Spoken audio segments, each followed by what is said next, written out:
nggak membuat model AdSense gitu sehingga bisa menghasilkan duit gitu ya. Mungkin mereka jadi kerja apa gitu saya juga nggak paham gitu ya. Mereka siapa kita juga nggak kenal gitu. Tapi popularitas dan pendapatan YouTuber ini itu cukup menjanjikan gitu ya.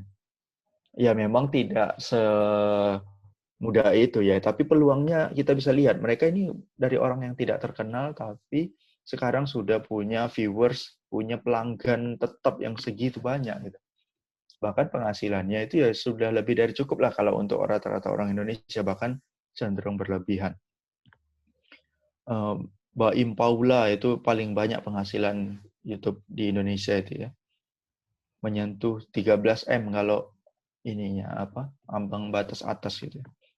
Raffi Nagita ini, Rans Entertainment, Deddy Kobuzer, Andre Taulani, Arif. Nah, menariknya YouTuber yang mereka ini yang penghasilan banyak ini rata-rata kan memang sudah punya modal popularitas, modal artisnya itu.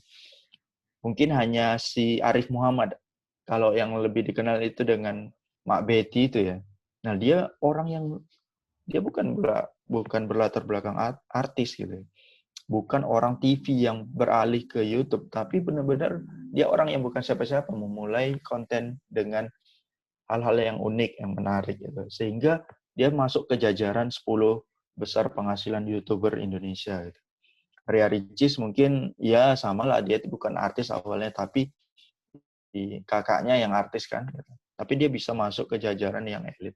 Dan dia termasuk YouTuber yang cukup lama ya. Lanjut.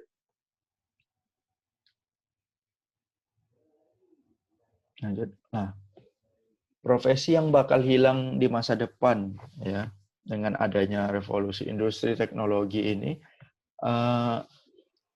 pekerjaan-pekerjaan yang dulu diidamkan orang itu menjadi teller bank, menjadi kasir, menjadi customer service atau pegawai toko, agen travel itu nanti ke depan itu akan hilang gitu ya. Bahkan kemarin saya baca berita itu tahun 2030 ya, 10-15 tahun ke depan, kata ketua BKN yang kalau nggak salah, itu ya sudah tidak diperlukan lagi PNS gitu loh. Karena semuanya bisa digunakan secara online, secara robot gitu. Menggunakan robot. Orang bisa mengirim surat begini, ya sudah ada sistem untuk membalasnya, tidak perlu ada call center lagi gitu ya. Orang akan semakin mudah gitu loh. Tidak perlu belanja misalnya, belanja nggak perlu ada kasir lagi nanti ke depan. Karena semuanya sistemnya barcode. Semuanya sistemnya digital gitu ya. Pegawai restoran dulu kita biasa disajikan, sekarang mungkin masih banyak ya menyajikan, tapi sekarang juga mulai muncul restoran-restoran yang sudah tidak pakai itu lagi, tidak pakai manusia lagi, tapi pakai robot gitu ya, mesin yang makanannya jalan sendiri. Maka semakin menipis lah peluang lapangan kerja itu di lapangan gitu ya, semakin sempit. Banyak pekerjaan-pekerjaan yang hilang gitu ya. Petugas tol dulu ada. Petugas tol sekarang sudah tidak ada petugas tol. Hanya untuk ngisi e-tol saja kan. Kalau dulu setiap gerbang itu ada orang yang memberikan karcisnya. Sekarang sudah pakai tab kartu sudah terbuka gerbang tol itu. Artinya kalau banyak pekerjaan yang hilang begini, otomatis sementara angka usia kerja anak-anak remaja ini semakin banyak, otomatis nanti ini akan tidak seimbang gitu. Maka ya kita harus cari profesi-profesi yang baru, profesi-profesi yang bisa dimanfaatkan mendatangkan uang gitu ya, atau bahkan tidak hanya sekedar uang sih sebenarnya. Tapi kalau kita ngomongin karir ya itulah lapangan pekerjaan yang cukup menjanjikan YouTuber itu. Di samping ya kita bisa memberikan manfaat informasi ke orang lain. Oke, lanjut. Nah, mahasiswa itu yang saya pelajari, yang saya ambil dari berbagai literatur itu rasa ingin tahunya kan cukup tinggi. Ingin mencoba sesuatu yang baru itu cukup tinggi. Lah, apa enggak? Ya udah, rasa ingin tahunya itu, rasa ingin mencobanya itu tuangkan. Misalkan kalian punya bakat menyanyi, ya tuangkan ke dalam YouTube. Jangan nyanyi di pinggir jalan ngopi-ngopi gitu ya. Sekedar begitu sayang. Tapi coba direkam, dibikin set yang bagus. Kalau memang punya suara bagus, bikin sound yang cukup inilah. Atau bahkan dengan hal yang sederhana saja. Seperti yang dilakukan siapa? Siapa itu? Pemain gitar yang biasa aja. Dia alatnya biasa ya, cuma gitar biasa gitu ya. Gitarnya jelek juga itu. Alif Bata kalau nggak salah namanya. Nah itu tapi sekarang kadang kemampuannya bagus bermain gitar ya. Dia bisa banyak subscribe-nya sekarang. Subscribernya banyak. Nah, kok terus potensi mahasiswa berikutnya dia mengenal lingkungan luar itu cukup mudah gitu ya, mudah bergaul, dia membuka diri. Nah, ini itu potensi sebenarnya untuk menjaring mana ya teman atau ada nggak teman di sekitar saya yang bisa membantu saya untuk mengoptimalkan kemampuan menyanyi saya ini gitu ya. Bakat menyanyi saya, bakat yang saya miliki, memasak. Sekarang di YouTube juga banyak kan konten-konten kuliner gitu ya. Tidak hanya jajan kuliner saja, tapi itu bahkan bakat kemampuan makan banyak itu ya. Itu juga bakat kan. Nah, itu bisa dikreasikan apa? Dihasilkan kreativitas yang bagus supaya orang bisa menonton kayak Tan Boy Kun. Tan Boy Kun itu bukan orang yang terkenal awalnya. Tapi karena dia sadar, oh saya itu bakat saya itu kuat makan gitu ya. Ya itu dikemas dengan baik, dibikinlah vlog sederhana, dia makan banyak dan sekarang itu sudah jutaan YouTube pengikutnya gitu.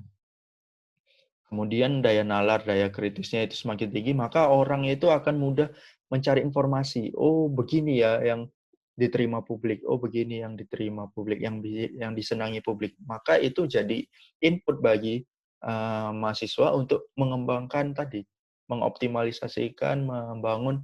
Oh, begini diri saya itu bakatnya begini. Nah, dengan memanfaatkan organisasi kita bisa akan melakukan sharing gitu ya. Oh ini coba lo tonton video saya begini. Dengan jaringan yang luas itu menjadi salah satu cara untuk meningkatkan subscribe kita di YouTube gitu ya. Oke. Di samping memang ada potensi yang emosional tadi ya, kadang mut-mutan gitu ya. Kadang kalau cuman 1-2 viewers ya di awal itu langsung down ya, mungkin ada rasa putus asa atau yang lain. Tapi itu coba dikesampingkan dulu. Fokus ke, ayo, coba saja, coba gitu ya, upload videonya di YouTube. Maka kalau bisa nanti setelah acara ini ya, semua dari peserta yang ikut sekarang itu bikin konten YouTube, bikin akun YouTube gitu. Ya, lanjut. Lanjut. Nah, ini. Anak muda yang kreatif itu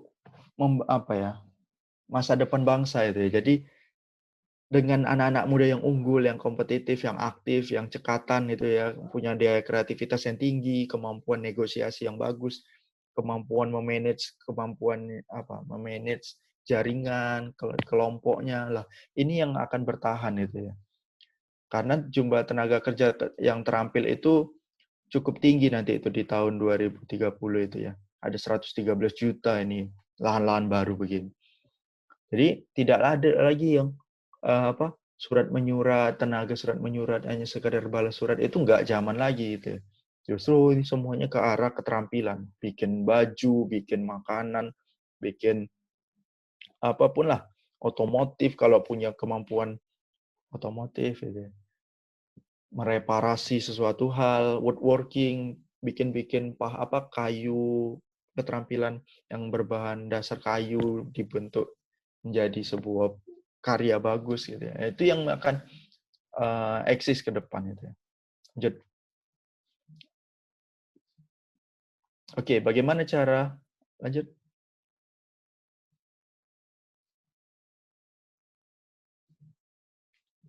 Lanjut. Nah, bagaimana cara membuat konten yang bagus? Lanjut.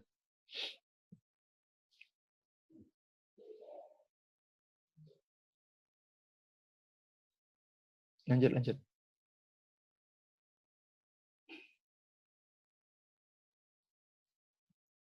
Di sini itu saya coba klasifikasikan ada berapa jenis ya, jenis konten itu.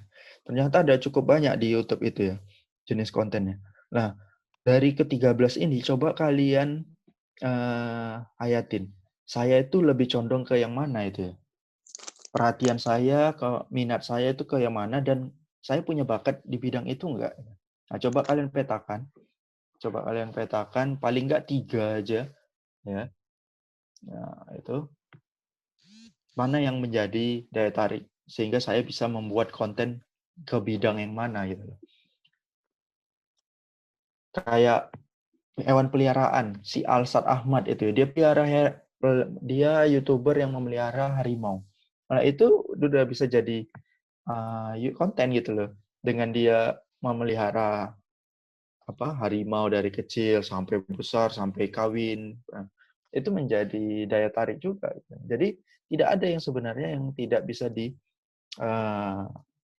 kembangkan itu. Karena banyak contoh, banyak YouTuber-YouTuber yang sudah memulai. Ya kita coba memulai juga. Ya. Oke, lanjut. Dari jenis konten ini, kita mau bikin seperti apa nanti itu? Konten yang mau dibikin konten menarik yang bagaimana? Lanjut.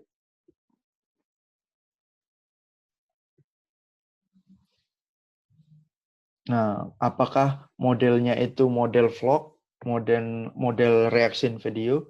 Kan banyak yang begini sekarang itu ya. Ada lagu, orangnya ada lagu tertentu lah, dia bikin khusus YouTube-nya untuk mengecek reaksi orang melihat lagu itu. Atau bikin review tentang mobil, review tentang barang-barang yang jarang diketahui orang, atau challenge video.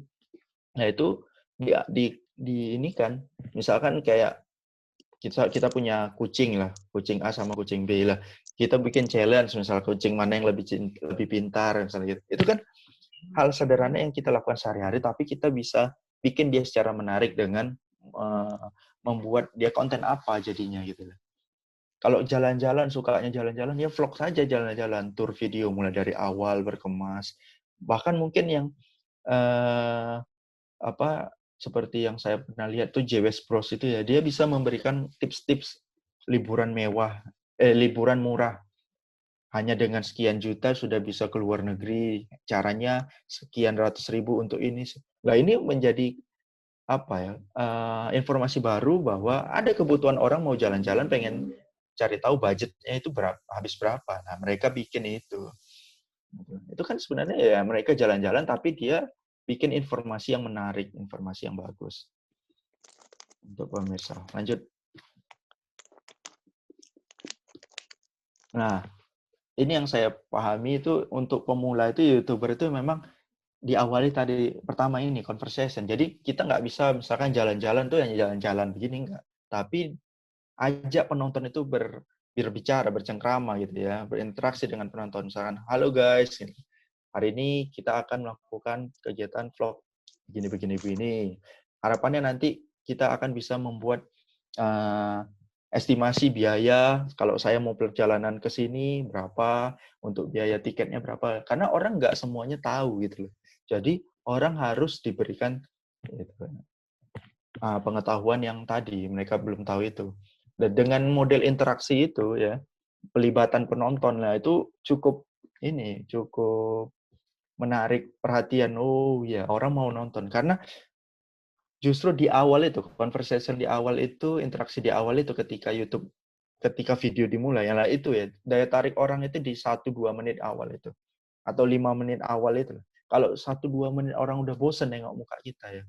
Tidak ada yang sifatnya mendekatkan dengan mengajak berbicara tadi, interaksi, orang akan langsung menyudahi video kita gitu. Nah, terus konsistensi. YouTuber pemula itu harus banyak upload. Jadwal uploadnya kalau bisa itu diperbanyak. Temanya kalau bisa konsisten juga.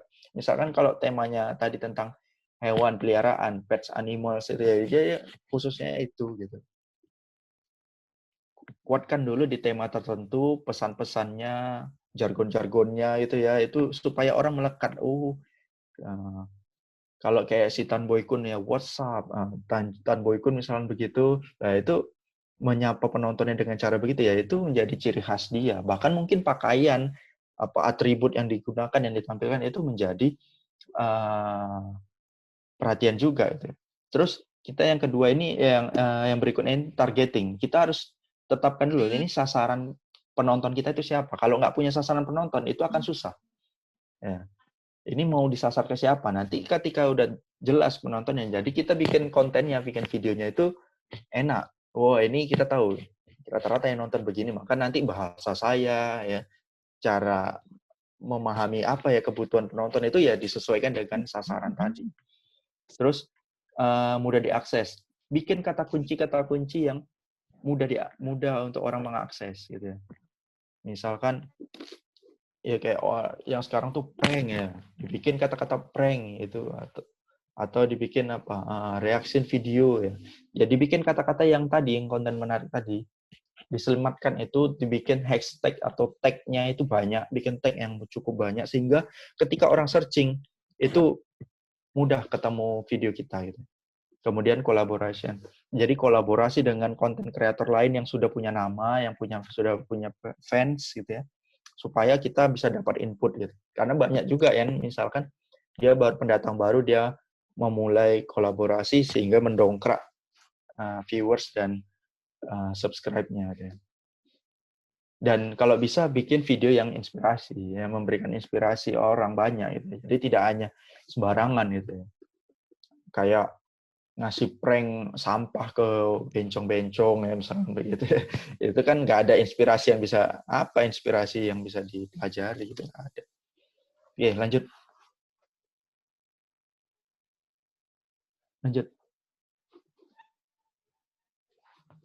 Nah, ini problem konten sekarang tuh ya begini. Justru yang paling banyak sekarang itu yang untuk dia fokusnya mengejar viewer itu mengabaikan etika. Di sana harus ada hal-hal yang berbau pornografi, porno aksi sehingga orang itu tertarik untuk melakukan clickbait itu ya, klik konten kita itu. Jadi dibikinlah thumbnail yang memancing, yang berbau vulgar gitu ya, memancing sara, memancing bullying itu yang yang lebih diminati, yang lebih banyak viewersnya lah. Ini cukup prihatin juga kita, ini tantangannya begini gitu. Kalau sosial media, sosial eksperimen gitu ya, kepedulian sosial, konten-konten kreatif ini justru tidak lebih banyak gitu ya interestnya penonton. Nah ini maka terjadi itu namanya degradasi ini ya, degradasi tipe pasar kita gitu ya terhadap konten-konten YouTube ini. Ya, apalagi YouTube sekarang itu kan kalau berbau yang seperti itu nggak langsung di take down gitu ya. Kalau ada yang melaporkan di sana itu ya baru di take down videonya gitu. Tapi kalau enggak ya itu tetap ada di YouTube itu. Nah, maka tugas penting kita ya edukasi penonton supaya mencintai YouTube konten-konten yang positif. Yang viral kemarin kan itu cukup banyak, misalkan dia membantu orang dalam tanda kutip orang gila itu ya, gelandangan, pengemis itu dirawat, dirapikan, dibersihkan bajunya, rambutnya, dikembalikan ke orang tua. Itu kan cukup positif gitu ya. Tapi hal-hal yang begitu yang memang harus ditonjolkan dibandingkan hal-hal yang sifatnya negatif. Nah, itu tanggung jawab anak-anak ilmu komunikasi yang mau terjun ke YouTube, buatlah konten-konten yang bisa mengedukasi gitu. Lanjut.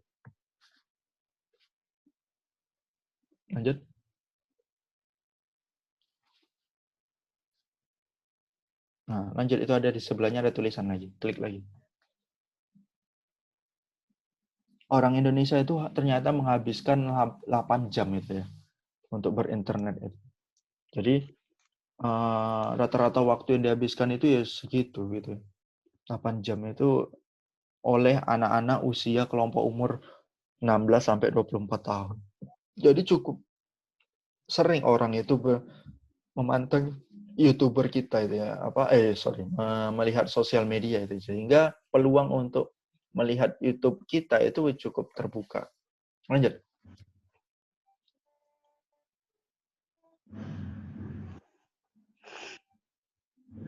lanjut.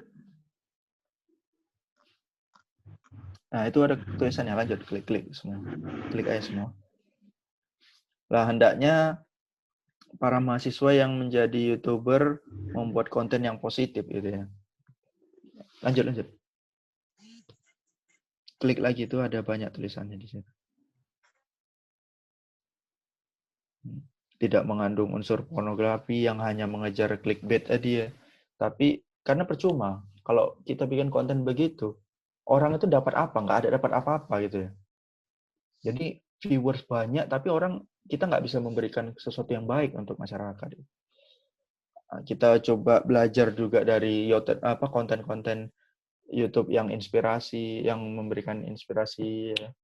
Sehingga kita banyak input, begini cara bikin konten yang bagus itu. Terus kalau bisa fakta itu dikedepankan, data-data dari lapangan. Misalnya kita mau bikin apa itu namanya? Apa yang interaksi apa sekarang itu apa ya?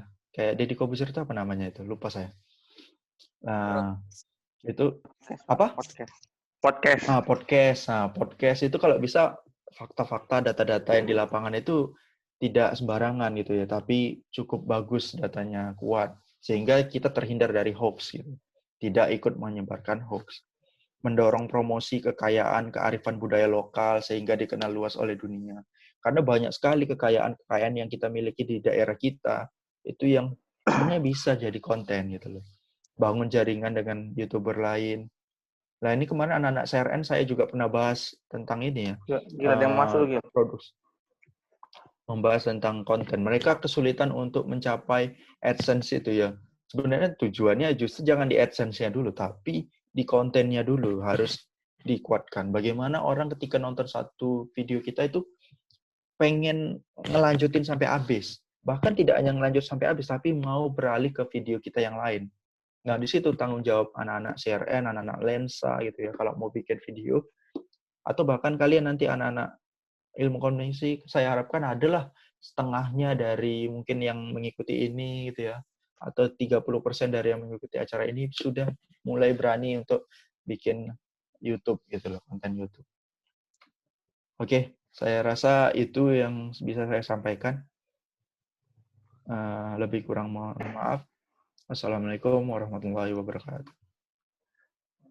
Waalaikumsalam warahmatullahi wabarakatuh. Terima kasih kepada Pak Rizky yang sudah menyampaikan materi. Ini merupakan salah satu materi yang menarik.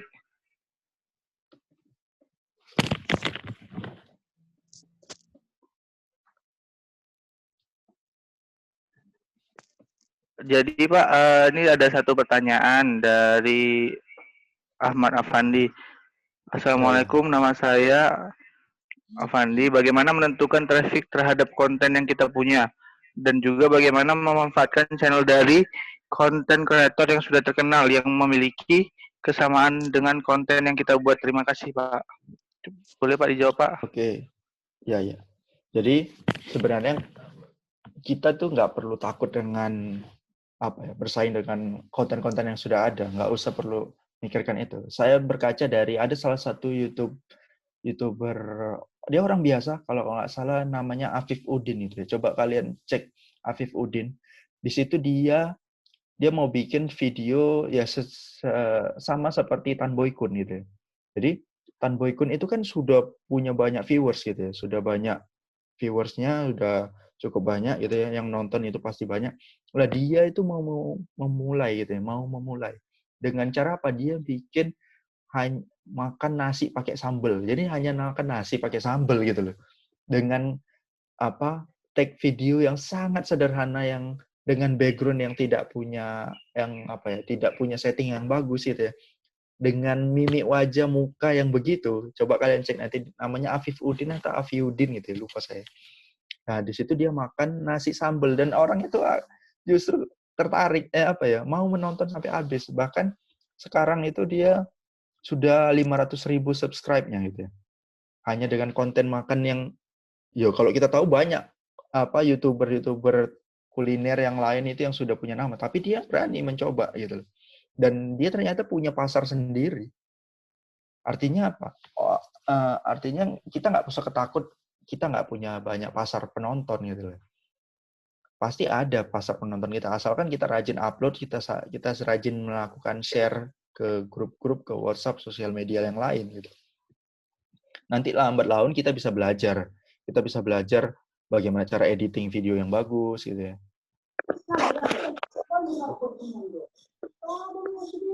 Itu saya rasa kalau mau kolaborasi ya kita harus punya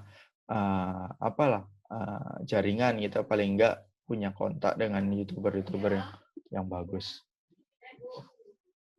Jadi channelnya itu tidak perlu harus kita jadi seperti Tan Boykun, nggak perlu. Kita ya fokus menikmati video-video yang kita bikin dulu saja gitu. Nanti pasti akan datang viewers itu.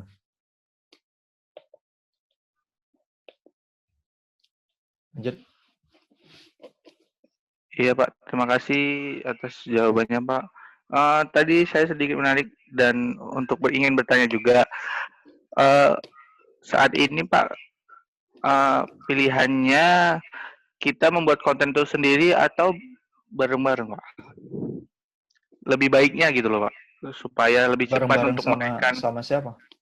Misalnya sama komunitas gitu kan, kita membuat konten bareng dengan satu akun yang memang akunnya itu bareng-bareng, atau lebih memilih membuat akun sendiri untuk membuat konten sendiri, Pak? Oh, itu nggak ada soal, mau mana aja itu terserah gitu ya. Banyak kan kita bisa lihat bahwa YouTuber itu ya dia bekerja sendiri awalnya. Kayak Agung Hapsa gitu ya. Agung Hapsa itu dia juga awalnya itu ya hanya sendiri saja gitu, memanfaatkan apa yang dia punya, kamera sederhana atau bahkan HP pun dia bisa pakai gitu. Tapi karena dia punya kreativitas, hal-hal yang kreativitas, ide-ide yang menarik, dia punya banyak pengikut gitu ya, Agung Hapsa. Jadi kalau mau bikin komunitas juga boleh selama tadi kita bisa bikin konten yang itu inspiratif gitu ya, itu memiliki hal-hal yang sifatnya positif lah, ada guna bagi masyarakat itu. Dulu sosial eksperimen itu dilakukan oleh siapa namanya? Ada YouTuber dari Lampung atau Bangka Belitung gitu, lupa saya. Dia mau ngecek orang di respon orang di KFC gitu ya. Terhadap gelandangan gitu ya. Jadi gelandangan masuk ke restoran KFC cepat saji itu. Nah, dia mau lihat respon dari pelayannya, respon dari pengunjung di situ gitu. Nah, itu aja sudah menarik kita kan, perhatian. Ada ya konten kayak gini gitu. Dan itu diikutin oleh artis, bahkan diikuti oleh Atta Halilintar, Atta Halilintar mencontoh Baim Wong gitu. Baim Wong pun sendiri kan di TV kan nggak terlalu ini, tapi ketika di YouTube dia bisa bereksperimen itu ya. Padahal yang dilakukannya juga seperti yang sudah pernah ada gitu kan, sosial eksperimen. Jadi gelandangan itu kan ya. Oke, itu saya kira.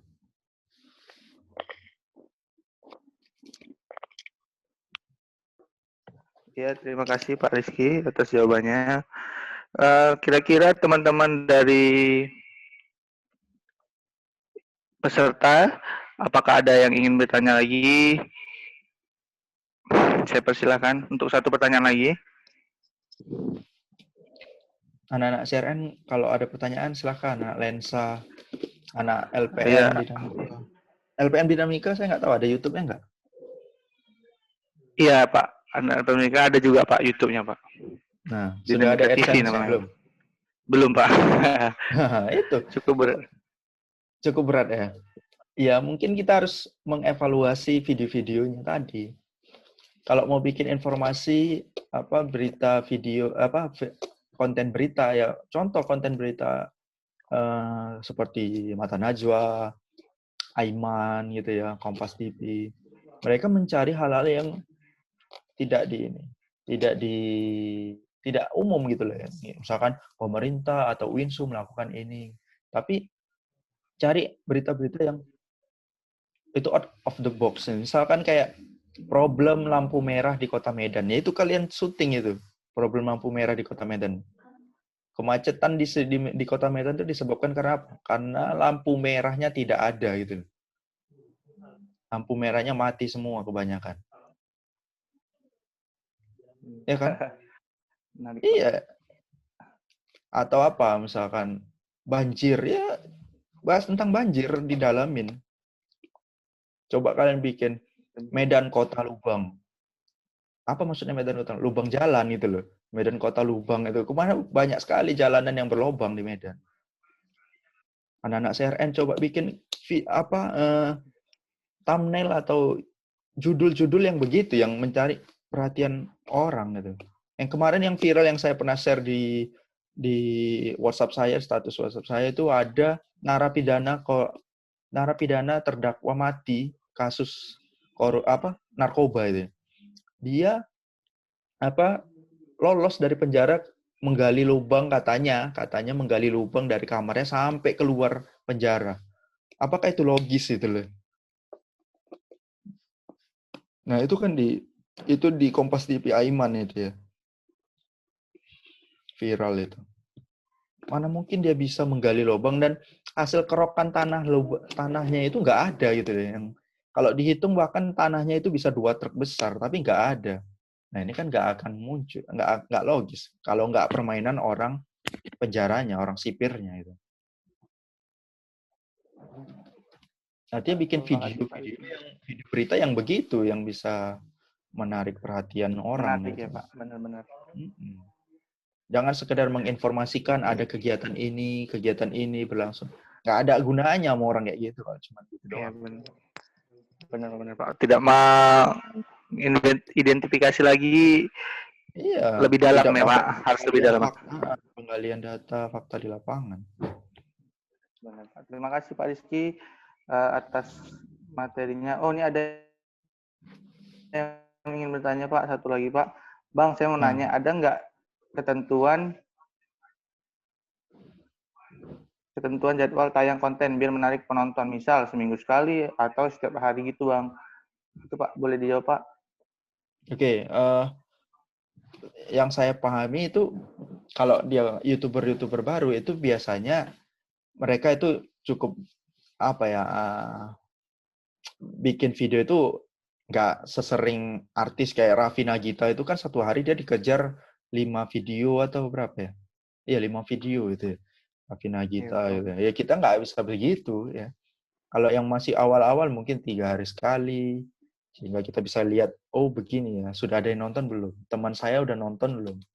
Nah, tapi kembali kita nggak usah takut khawatir ke situnya viewersnya, tapi kita bikin dulu video yang bagus, konten yang bagus, konten yang inspiratif supaya orang itu nanti ketika nonton pertama kali dia akan berlanjut ke nonton video yang berikutnya gitu loh.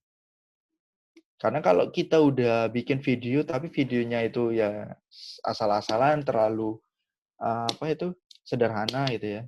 Dan kita baru ngupload satu video, viewersnya hanya 10, kita langsung down gitu.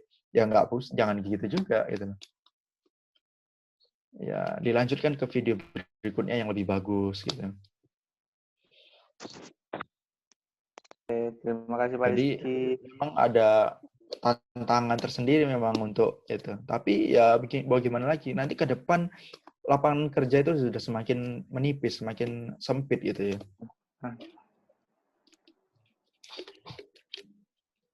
Oke. Terima kasih atas jawaban dari Pak Rizky Saputra dan pertanyaan dari kawan-kawan semua. Untuk materi ini saya cukupkan dan kita akan lanjut ke materi kedua bersama Pak Ardi Hussein. Namun sebelumnya kita akan foto bareng bersama Pak Rizky dan Pak Ardi Hussein dulu karena pemateri kita juga mungkin ada waktu untuk lainnya gitu keluar. Ya, langsung saja diaktifkan semua kameranya. Dinyalakan kameranya. Dinyalakan kameranya kita agar foto bersama dengan pemateri kita Pak Rizky Saputra. Si Fikri baru nimbrung, Fikri. Di CRN nih baru nimbrung deh. Saya pengen juga men-track anak-anak komunitas prodi ilmu komunikasi deh, supaya punya konten yang bagus.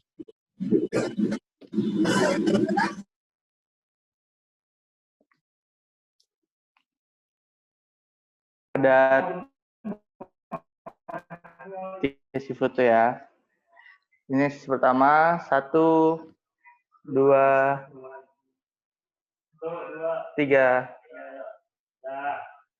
Salam kedua, komunikasi, salam komunikasi yang kedua. 1, 2, 3. Tahan. Oke, yang ketiga. Bum. 1, 2, 3.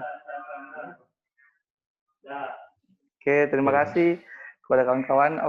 Sekarang kita akan lanjut. Terima kasih pada Pak Rizky yang sudah, ya Pak. Materi kedua dari Pak Adi Hussein yang sudah berhadir dari awal tadi, mendengarkan materi juga dari Pak Rizky. Slide-nya akan ditampilkan oleh host.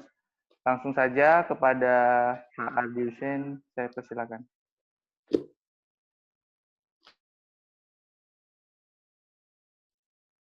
Saya masih ngikutin kok. Nanti saya mau dengerin juga apa penjelasan Pak Ardi. Ya, Pak. Suaranya ya.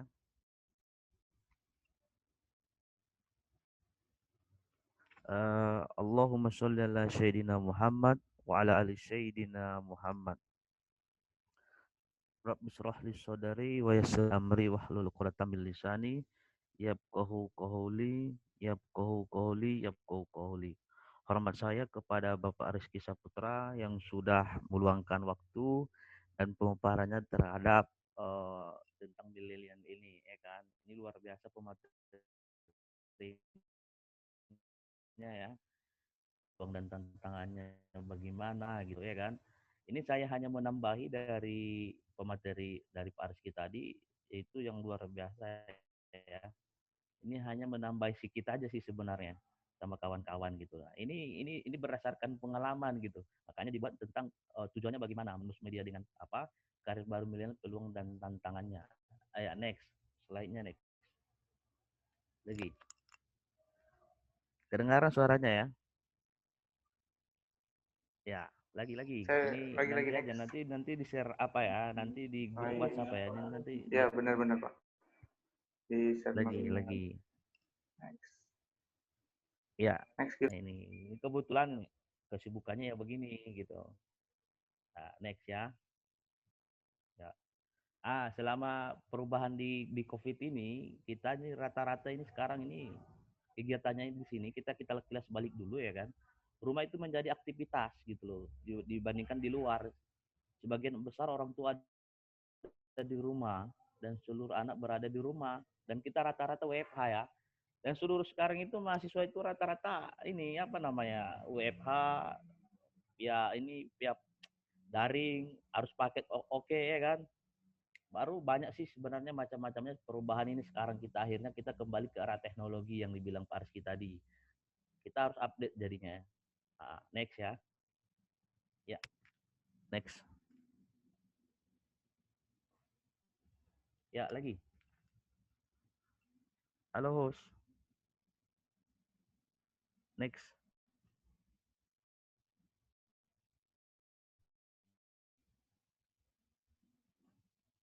Ya, lagi next. Ini langsung aja. Cara mendapatkan idenya tadi seperti yang dibilang ini, kita itu idenya bagaimana cara menulis kontennya itu. Pertama adalah diskusi. Untuk mendapatkan ide-ide konten itu di YouTube ataupun di sosial media itu pertama adalah diskusi. Idenya bagaimana, inspirasinya bagaimana gitu loh. Kalau kawan-kawan dinamika ataupun lembaga pers itu rata-rata travelingnya bagaimana, itu nanti di kontennya bagaimana, terus nontonnya bagaimana. dan membaca. Ini readingnya bagaimana? Ini kan kita rata-rata kalau kita buat konten itu, cara mendapatkan idenya itu kan biasanya kita kan inspirasinya melalui jalan-jalan, nonton, ataupun inspirasi-inspirasi lainnya gitu. Makanya kita buat di konten yang bagaimana, cara menulisnya bagaimana gitu. Itu next. Lagi. Ini rata-rata ya, belakang ya. Ini rata-rata pengguna di internet ini rata-rata adalah uak-uak pun bisa itu sosial medianya gitu loh.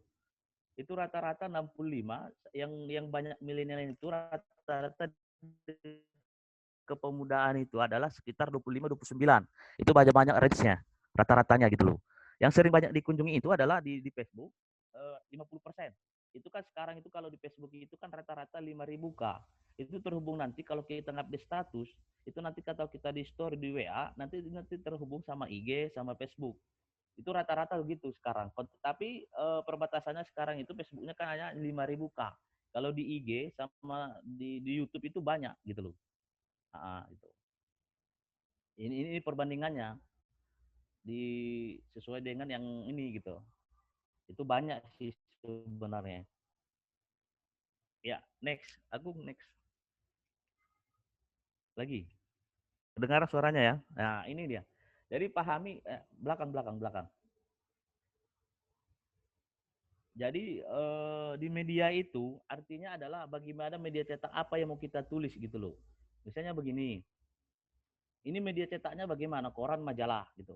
Sekarang itu lantaran kita banyak di media online itu rata-rata pakai handphone semua. Searchingnya bagaimana gitu loh. Itu rata-rata di blog ada, di website ada, di WhatsApp ada gitu. Itu bagaimana kita konten kita bagaimana gitu loh.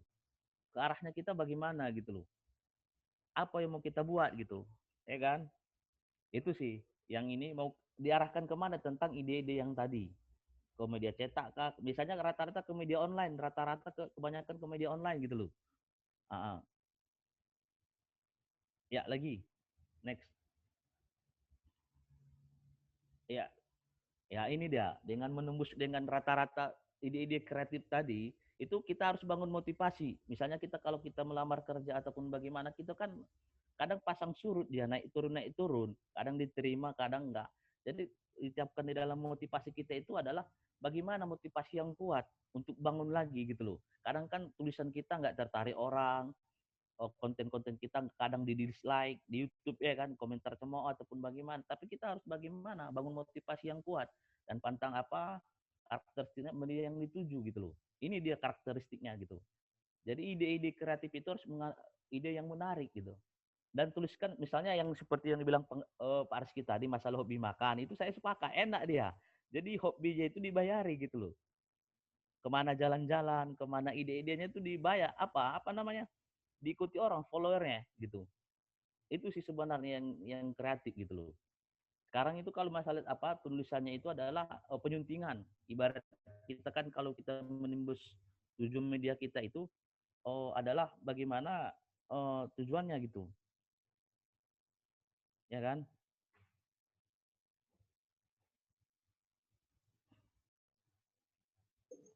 Halo. Next. Ya, lagi next.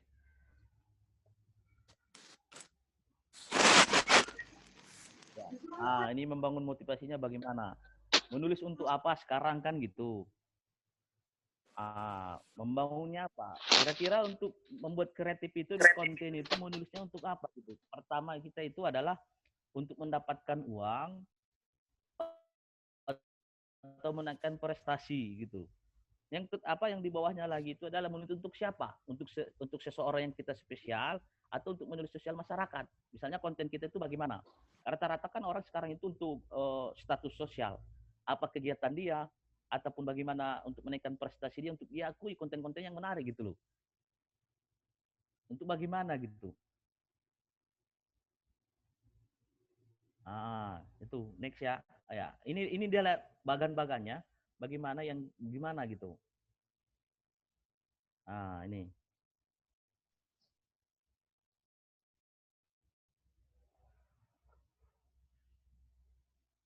Ya, ini. pantang menyerah lagi. Ini lagi ada tulisannya lagi di bawah ini.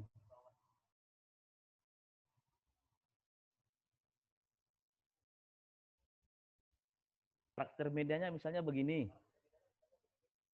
Oh, judul dan isinya gimana? Kira-kira frontal nggak, propaganda nggak kan gitu.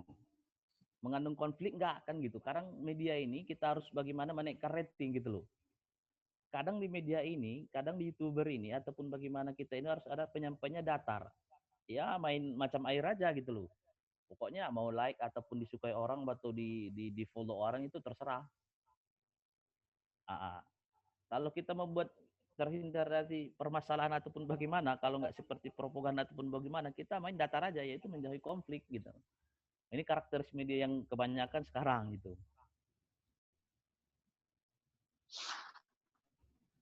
Ini dah dia. Kira-kira di pilihannya mau kita buat bagaimana?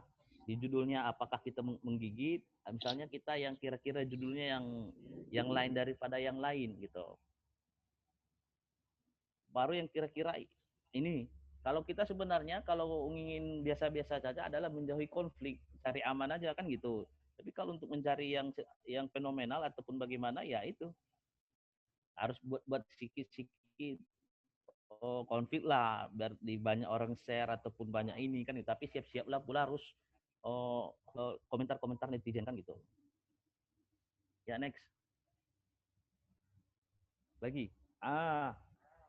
Jadi untuk menghadirkan ide-ide yang kreatif, yang menarik itu adalah ide itu masih terkesan baru. Misalnya masih baru gitu loh. Kira-kira baru tetapi lain daripada yang lain. Baru itu adalah aktual. Ibarat aktualnya ini bagaimana itu terpercaya gitu loh, akurat dia. Misalnya kan gini, kalau lagi musim corona, bagaimana perjalanan kita misalnya ke provinsi ini, naik kita pesawat pakai rapid test ataupun bagaimana kan, jadi orang banyak tahu gitu loh, yang terkesan baru walaupun dia normal, tetapi ke provinsi lain ataupun bagaimana kita update gitu loh, banyak itu orang akan menyukai konten kita karena itu lain daripada yang lain, walaupun orang sering naik pesawat ataupun bagaimana, tapi kan tata caranya orang untuk naik ke situ lantaran new normal ini nggak tahu orang gitu loh, begitu, masih terkesan baru lah gitu.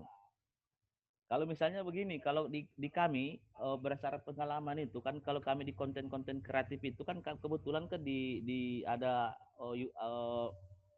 konten kita itu namanya tentang rukyah gitu. Kalau kenal saya namanya Ujang Bustomi ataupun bagaimana itu kan dia viral langsung like daun gitu loh. Seperti Tinampi, dia kan bukan orang-orang biasa, hanya orang biasa tapi buat konten. Jadi rata-rata Indonesia ini rupanya suka yang begituan, masih terkesan baru gitu loh. Apalagi banyak sekarang rakyat Indonesia ini banyak yang kena sering sakit ataupun bagaimana. Rupanya ketika kita buat konten yang begituan itu naik, banyak yang like, banyak yang share gitu.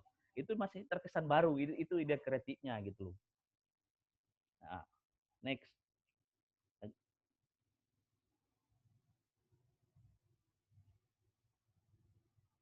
Nah, ini lagi. Khususnya di media online. Lagi Gung, host. Ini dia. Jadi kalau misalnya kita membuat konten di media online, hanya menambahi pertama adalah ringkas. Jadi cepat, tepat, akurat.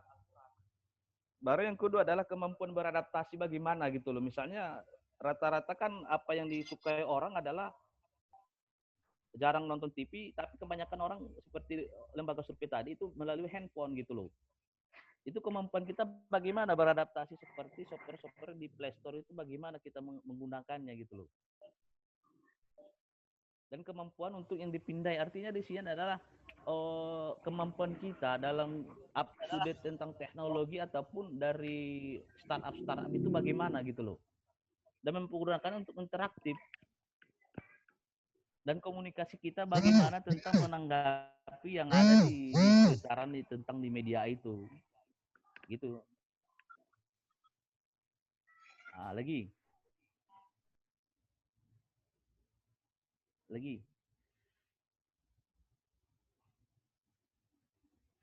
Ini dia. Jadi menulis online itu cepat sih sebenarnya. Hilangkan kata-kata yang tidak penting.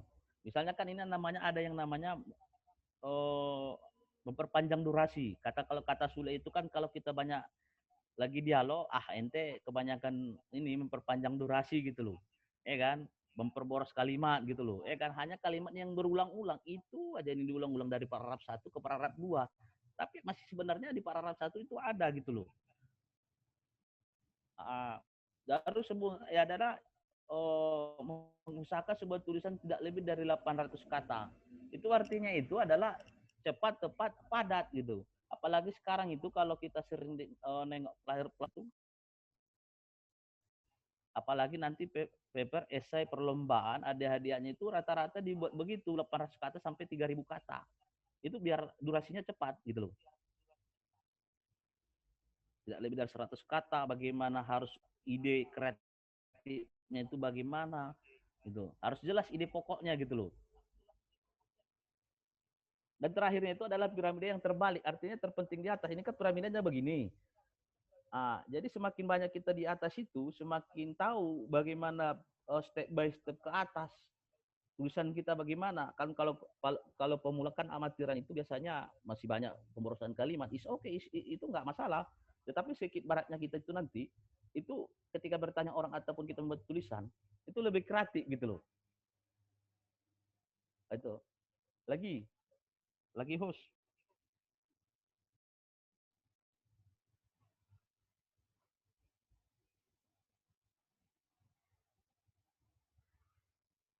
Jadi kemampuannya itu adalah di membuat konten di menulis online, kemampuan itu beradaptasi. Pertama itu adalah ada yang namanya simbolis mutualisme. Pertama itu adalah menyampaikan informasi dengan memanfaatkan baik audiovisual, video ke dalam tulisannya. Yaitu yang bermanfaat, konten yang bermanfaat seperti tadi yang dibilang Pak Rizky tadi. Bagaimana tulisan kita ataupun konten kita itu yang bermanfaat gitu loh. Tentang kehidupan masyarakat, hobi kita bagaimana, audionya di mana, referensinya bagaimana, dan video kita yang mengunggah inspirasi orang. Jadi pengalaman kita itu bisa kita tuangkan, bisa jadi nanti pengalaman dia itu pengalaman dia persis seperti kita gitu loh. Dan dihubungkan itu adalah bagaimana mengetahui kebutuhan pembaca di tengah kebutuhan di referensi publik. Kira-kira yang dibutuhkan kita membuat konten itu, yang dibutuhkan masyarakat itu bagaimana gitu loh. Apa yang dibutuhkan ini gitu. Contohnya begini. Ini kan yang dibutuhkan orang sekarang itu, apalagi daring ataupun bagaimana, adalah bagaimana caranya menggunakan aplikasi Zoom, ya kan? Meet up ataupun bagaimana pertemuannya. Cara-cara penggunanya bagaimana? Dibuatlah konten bagaimana di YouTube. Ya kan, caranya begini, cara step by step. Ada namanya audionya, visualnya, dan videonya gitu loh. Jadi orang tinggal ketik YouTube, langkah-langkahnya langsung. Kalau kan kita buat di Google itu langsung masih tulisan-tulisan teks doang. Tapi kalau udah masuk di YouTube, langsung dia terarah gitu. Cara-cara penggunanya, installnya bagaimana. Gitu sih yang dibutuhkan masyarakat itu. Lagi, next.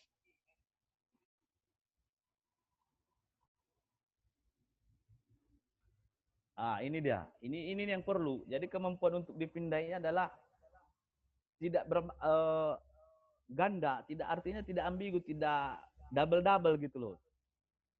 Baru adalah hindari tulisan yang ini tadi, yang memperpanjang durasi. Tulisan yang berbelit jangan. Misalnya kita membuat judul, titel gini ya kan, titel bagaimana judul di konten itu jangan pemborosan kalimat gitu loh. Seperti tadi kalau kita tulisan di blog ataupun tulisan kita cukup 800 kata, tapi orang paham kemana arah dan tujuannya gitu loh. Ini kan kita kalau kebanyakan tulisan itu nanti orang pening. Hanya memperpanjang durasi, itu aja yang diulang. Itu yang depoin aja gitu loh. Ini kita bagaimana, di mana kita, latar belakangnya langsung ini intinya. Baru adalah subheadingnya. Ini bagaimana cara orang biar tertarik itu sebenarnya. Baru menambahkan penomoran atau balik list. Ini halamannya bagaimana ataupun halamannya, paragrafnya ataupun bagaimana, penomorannya bagaimana. Ibarat koran kan begitu, ada yang namanya bordernya yang di atas, halamannya bagaimana, kontennya. Ibarat kita begitu. Baru tambahkan kutipan, blog. bagaimana kutipan kita di situ, kutipannya bagaimana yang menarik gitu loh. Menarik bagaimana tujuan ini gitu loh. Baru yang terakhir itu adalah ini kebanyakan mahasiswa milenial itu adalah kebanyakan salah ketik, typo. Ini rata-rata udah salah, ngotot lagi ya kan. Ini kebanyakan salah, nggak biarin aja, nggak diedit ataupun bagaimana, nggak disunting gitu loh, biarin aja. Itu orang kadang kalau dia masuk di tatapan redaksi itu ini langsung di recycle gitu loh, diedit lagi, disuruh kembali yang penulisnya gitu. Lagi next.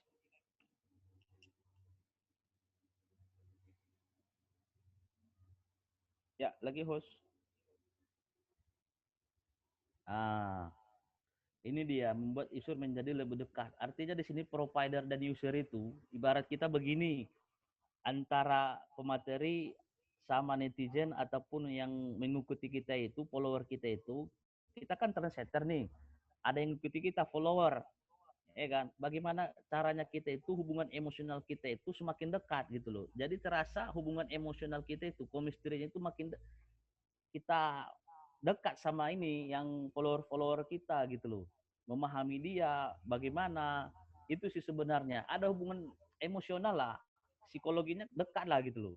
Jadi walaupun nggak pernah jumpa, tapi secara pendekatan itu terasa gitu loh. Ada kontak batin lah namanya. Baru ada namanya itu adalah link. Ini kan seperti kita yang ketahui, kalau link ini kan namanya kan untuk menghubungkan ke link yang berikutnya, iya kan? Ini kita klik link, lompat ke link berikutnya, ke halaman berikutnya artinya gitu loh. Kalau kita kan di bahasa pemrograman itu ada yang namanya Dreamweaver, HTML, kan Notepad, C++, JavaScript. Itu namanya link. Link itu namanya itu kita klik. Baru di atas link itu ada yang namanya URL. Linknya itu namanya linknya link URL namanya. Jadi misalnya tulisan kita misalnya begini, kita buat konten ya kan. Kita buat di YouTube, kita pastikan pun blog kita, sosial media kita, ataupun di IG kita. Jadi berkesinambungan gitu loh. Ibarat kita misalnya kita berwirausaha ataupun jualan produk ataupun konten, itu kan selalu dihubungkan. Ada WA, kontak WA, ada IG, ada YouTube, ada IG, ya kan? Itu saling berhubungan, saling berkombinasi. Tinggal klik, klik, dah terhubung dia. Itu namanya link. Harus ini websitenya bagaimana, harus saling berhubungan lah. Gitu. Lagi next.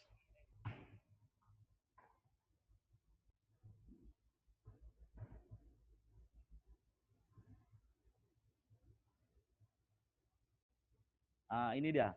Ini sebenarnya kalau pas di terakhir sesinya itu adalah kita kan mau buat konten nih. Misalnya begini, kalau kami di YouTube itu pun bagaimana, di IG ataupun bagaimana. Kalau kita seperti yang dibilang Pak Rizky tadi, banyak follower-follower yang kita ikuti, artis-artis itu sebenarnya kadang dibatasi. Kan? Itu namanya netizen pula, kan? Kalau kita masih pemula ataupun amatir ataupun bagaimana, sediakan aja komentar. Mau orang yang dislike, unlike ataupun bagaimana itu terserah. Yang penting kita bagaimana menanggapinya sih. Kan? Kalau apalagi kita nanti jualan komentar, apa namanya jualan produk ataupun di dalam sosial media itu, ya kan? Itu kita komentar. Kalau misalnya dia dibuatnya kurang asin, kurang gula ataupun bagaimana, kita tahu gitu untuk memperbaiki ke depannya gitu loh. Baru kontak person ini yang utama gitu loh. Kalau kontak person ini kan itu bagaimana kita bisa dihubungi. Misalnya kalau kita sibuk, kita buat operatornya seperti yang dibilang kalau di dinamika itu kan satu angkatan itu sebenarnya seperti Bang Maulana Molen itu kan dibuat kontak personnya, enak dia dihubungi jadi operatornya gitu loh. Itu sebagai apa juga sih referensi juga. Lagi next.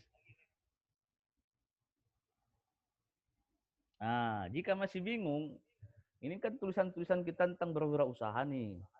Bagaimana di sini mau biar lebih kreatif, harus sebenarnya ini harus kita mulai dulu. Kalau kita hanya kita pikirkan, nggak kita tuangkan, ini tuh nggak ada ujungnya. Tapi harus kita mulai action. Bagaimana caranya memulai, bagaimana itu harus apa? Setidaknya proses itu tidak apa, selalu membuatkan hasil, tidak pernah mengkhianati hasil. Buat, kerjakan, eksekusi. Mau menulis apa? Mau buat konten apa? Mau buat vlog apa? Sebutkan temanya. Buat judulnya apa? Soalnya apa? Kalau misalnya kita buat udah jalan sesuai dengan ide kreatif tadi, jalan traveling ataupun bagaimana. Misalnya dari 10, kita buatkan jadi 5. Jadi 5, 3. 3 jadi 1. Temanya apa gitu loh. Baru yang ketiga itu adalah memilih temanya itu apa? Yang terupdate kah? Dan mengutip terbaru-terbaru. Misalnya begini, berdasarkan pengalaman kemarin. Nah ini naik new normal, naik pesawat harus pakai ini, ke Provinsi Bali harus pakai ini. Yang gitu-gitu itu harus kita update gitu loh. Itu yang terbaru gitu loh. Misalnya masuk ke rumah sakit, yang terbaru bagaimana nggak sembarangan dulu kan sebelum musim COVID kita masuk bebas, sekarang nggak bisa lagi. Itu harus harus kita buat, kita update gitu loh. Dan tunjukkan kepentingan kita. Artinya di sini mau kita buat menjauhi konflik ataupun bagaimana gitu loh. Itu. Baru yang terakhir itu adalah apa saja yang mau dikemukakan dalam tulisan itu. Kira-kira yang mau kita buat di situ apa? Sebenarnya milenial ini lebih tahu sih sebenarnya yang mau dikemukakan ya kan. Yang tidak penting pun kadang di vlog, dibuat di status ya kan. Nah, pendapat itu tentang peristiwa yang sekarang yang terjadi ataupun yang sebelumnya, tapi masih baru, masih hangat diperbincangkan. Ibarat silet, setajam silet, ya kan? Itu kita kupas. Kalau asal nggak boleh usul, kalau usul nggak boleh asal, ya kan? Tapi langsung. Nah, bagaimana itu peristiwa terjadi? Boleh mengutip pendapat orang lain. Misalnya begini, referensinya jelas. Jangan pula kita nggak kita buat tapi referensinya nggak jelas. Contoh kita buat apa video melalui yang dikatakan beliau ini, kita buat videonya sedikit, baru masuk kata kita, tetapi tidak mengurangi makna apa yang dibicarakan dia. Itu yang namanya tetap positif. Dan sebutkan sumbernya di tanggal berapa, tahun berapa, di aksi tanggal berapa gitu loh. Itu baru sebenarnya ini yang terakhir, next. Seperti yang dibilang Harry Potter ya kan. Yang penting bukanlah seseorang bagaimana dilahirkan, tetapi bagaimana mereka tumbuh. J.K. Rowling, bayangkan J.K. Rowling banyak ditolak ataupun bagaimana. Itu bagaimana dia tumbuh, bagaimana dia berkembang. Itu yang penting bagaimana milenial-milenial ini tantangan. Apalagi zaman sekarang itu di musim 2020 mesin itu digantikan sama yang banyak lah. Sekarang big data, analisis data itu banyak sekarang.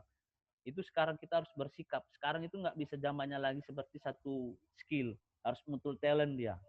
Harus bisa menguasai dengan kemampuan yang lebih lah. Kalau hanya cuma satu skill, gawatlah kita yang ber-Indonesia ini.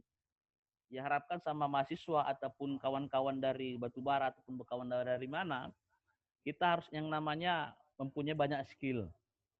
Kalau hari ini hanya satu skill, kita bersaing sama SDM lain, kita akan ketinggalan.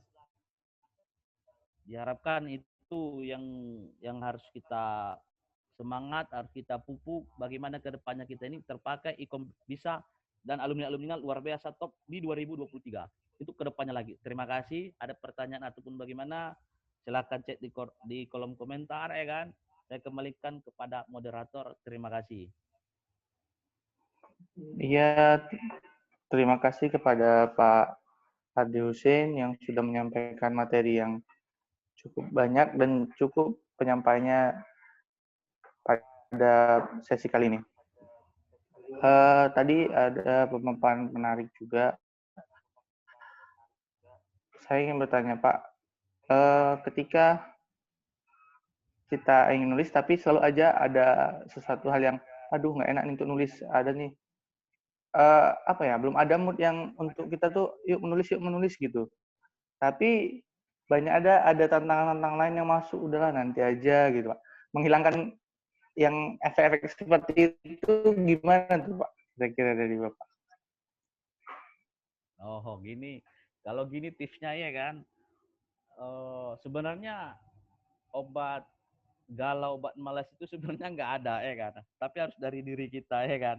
Tapi tipsnya kita buat notes, kita buat tulisan ataupun biasanya kalau saya itu kan kalau di handphone itu kan ada notesnya, ya kan, tulisan notesnya. Sekarang kan kalau dulu kan pakai bawa buku kecil ya kan.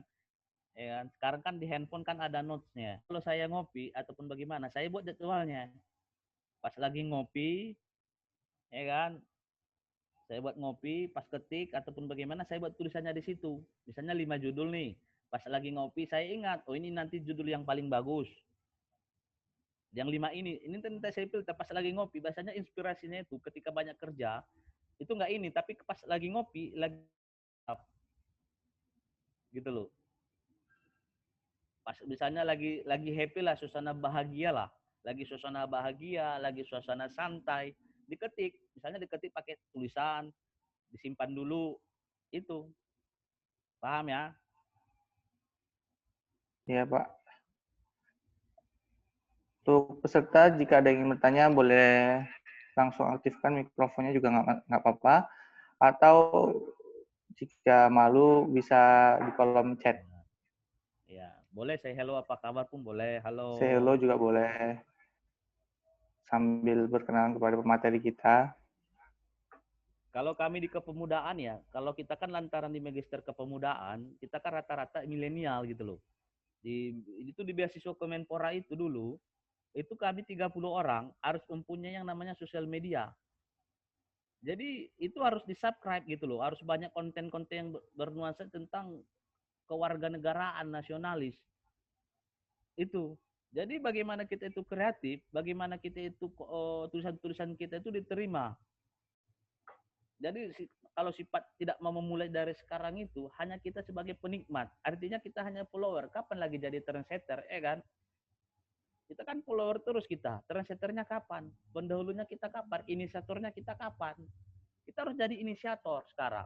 Bayangkan di Facebook aja 5.000 kawan. Dan lagi fanpage di Facebook, kan? Jadi 5.000 ini itu nama pergunakannya bagaimana? Itu ibarat kita gini, amal jairiah kita buat update status nih, kan? Update status, banyak orang nanti yang share itu dapat pahala kita. Itu.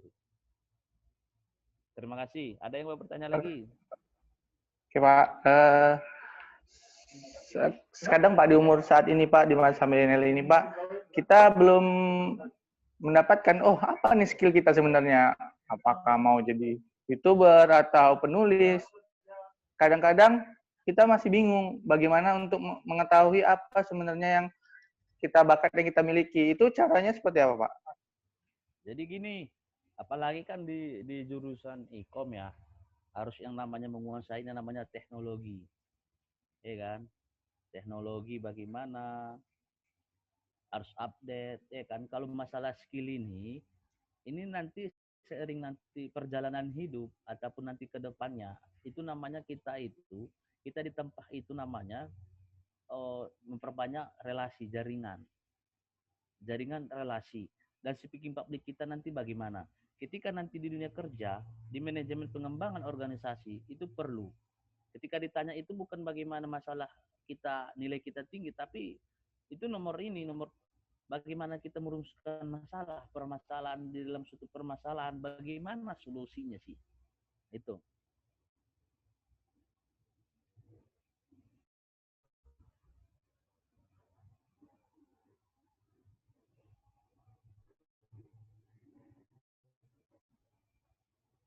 Ada pertanyaan lagi? Ada pertanyaan lagi dari kawan-kawan peserta yang sedikit masih mengganjal mungkin dari pemaparan materi Pak Ardi Hussein.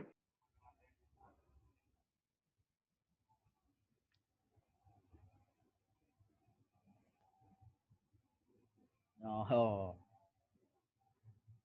Itu sebenarnya kalau masalah menulisnya itu, kan, itu dimulai dari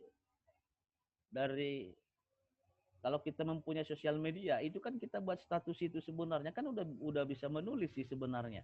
Apa kegiatan kita, apa yang status kita, gitu loh. Tapi usahakan itu mulai dari pagi sampai sore itu kan kita ada tulisan apa kegiatan. Jadi bagaimana mulai dari pagi sampai ini tulisan kita itu menggugah inspirasi orang. Misalnya gini, kalau orang sastra itu kan menggugah inspirasi, semangat. Edukasinya bagaimana, literasinya bagaimana. Itu memperbanyak literasi, mengikuti sosial media tentang literasi, tulisan referensi. Masalah ide-ide kreatif tadi, traveling, misalnya begini. Kalau kita kan milenial ini,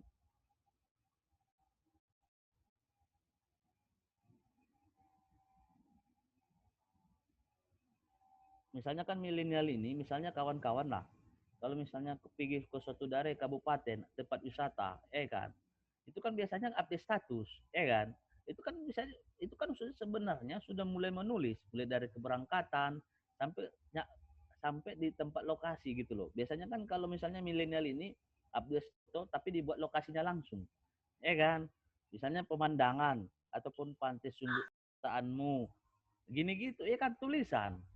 Jadi itu bagaimana diderangkan beberapa paragraf menjadi satu gitu loh. Terima kasih. Paham ya? Iya, terima kasih Pak Fadil atas jawabannya. Kira-kira masih ada nggak yang ingin bertanya di sesi 1 maupun sesi 2? Jikalau ada, saya persilahkan. Kita tunggu, karena waktu kita kurang lebih 3 menit lagi. Ada dari Natasha.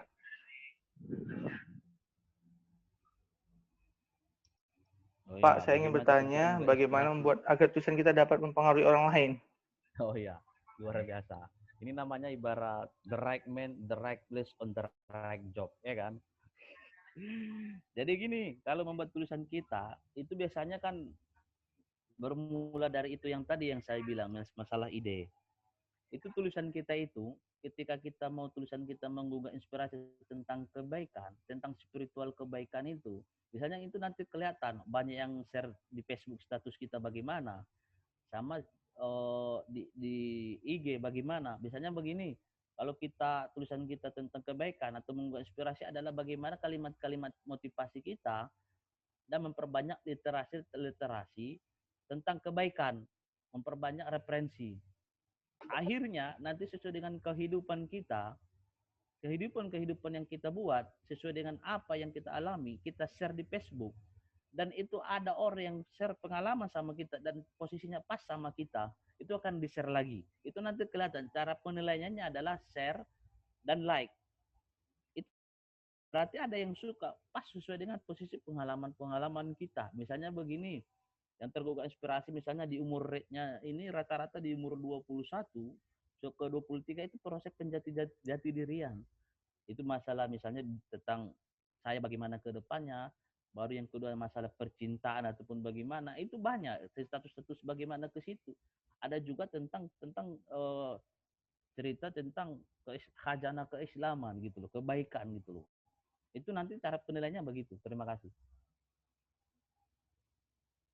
Nanti Oke, terima kasih Pak. Nanti Ya Pak. nanti materinya nanti share aja nanti di kontak WA, mana tahu kan ini kan ada kontak WA-nya mungkin nanti share aja filenya nanti. Iya Pak. Iya Pak. Oke, Agung kalau boleh nambahin sedikit. Ya. Closing statement saya Pak.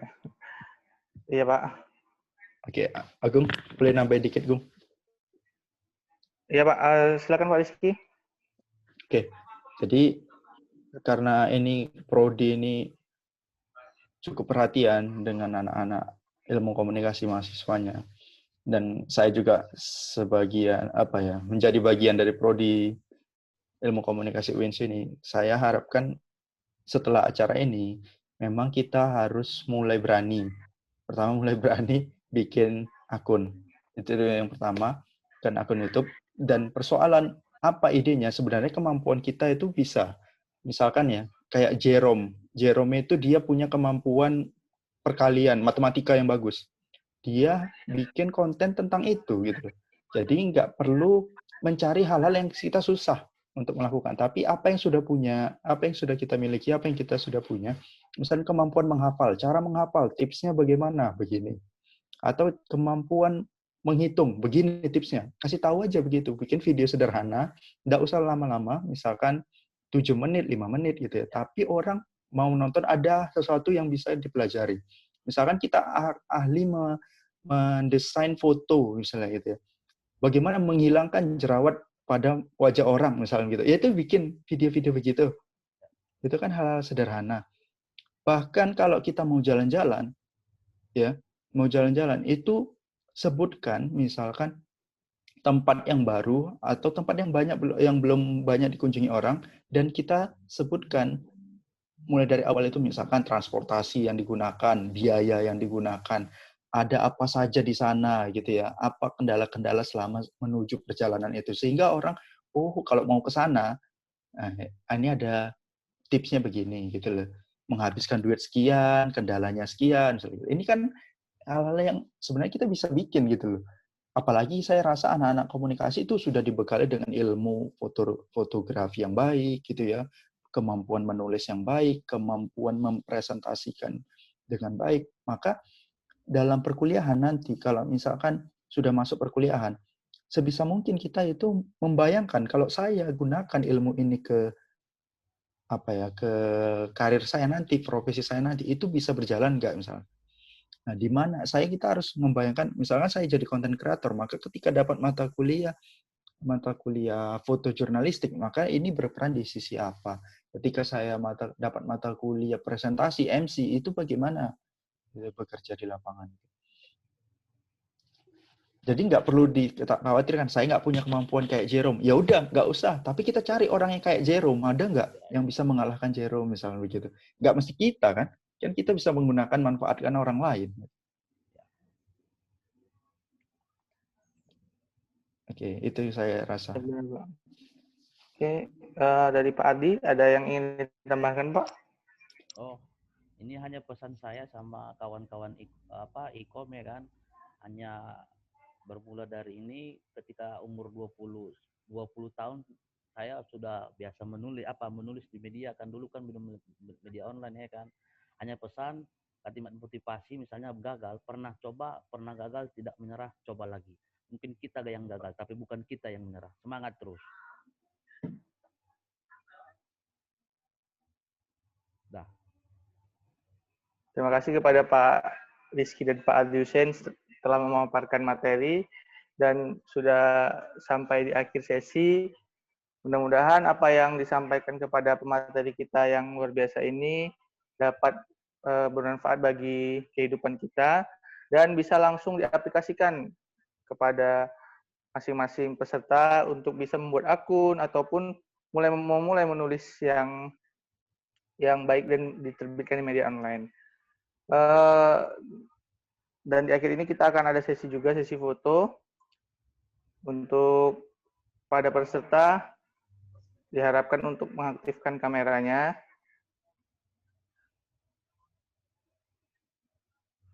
Oke.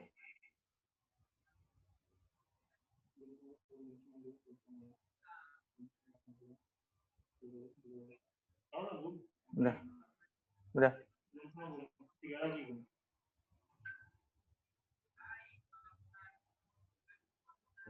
Ya.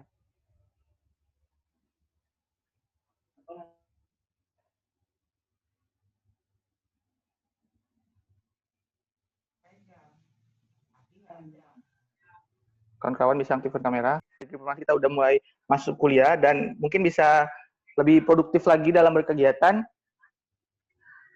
Oke, sesi foto kita mulai.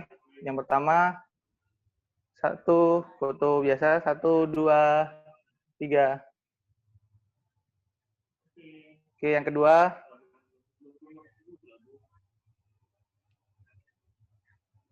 Salam komunikasi yang kedua.